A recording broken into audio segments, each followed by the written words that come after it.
আজকে বিএনপি এমন একটি সংগঠন যারা 3টি আন্দোলনকে ধারণ করে এবং 3টি আন্দোলনের ট্রফি তাদের ঘরে 1971, 1990 এবং জুলাই আগস্ট 3টি আন্দোলনই আমাদের ঘরে।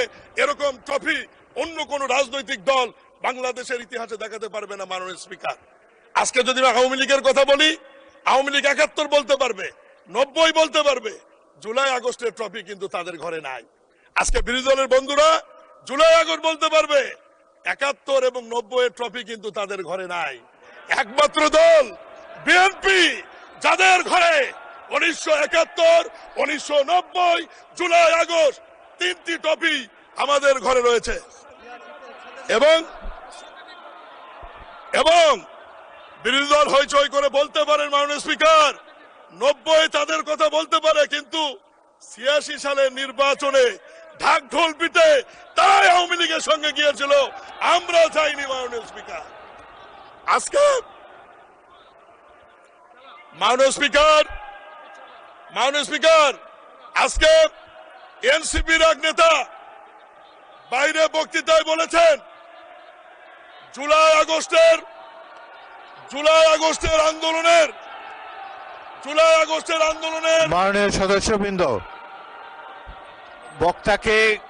বক্তার বক্তব্যে কোনো বাধা দেবেন না।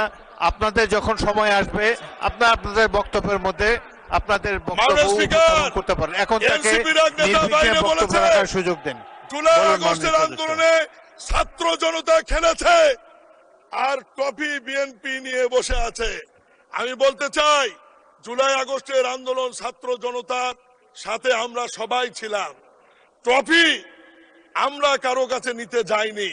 ক্যাপ্টেনকে এটা অন্তর্বর্তীকালীন সরকারের প্রধান ডক্টর ইউনূস চিনে, এই কারণে উনি লন্ডনে গিয়ে আমাদের ক্যাপ্টেন প্রধানমন্ত্রী জনাব তারেক রহমানের কাছে ট্রফি দিয়ে নির্বাচনের তারিখ নিয়ে আসছে। মাননীয় স্পিকার, এতেই প্রমাণিত হয় ছাত্র জনতার আন্দোলনের নেতৃত্বের মূল ভূমিকা কোন দলের ছিল, কোন নেতার ছিল।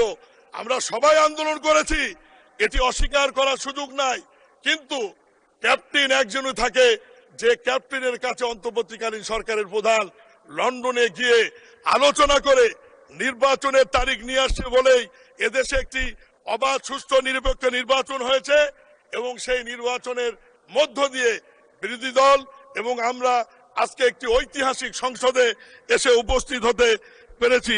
মাননীয় স্পিকার,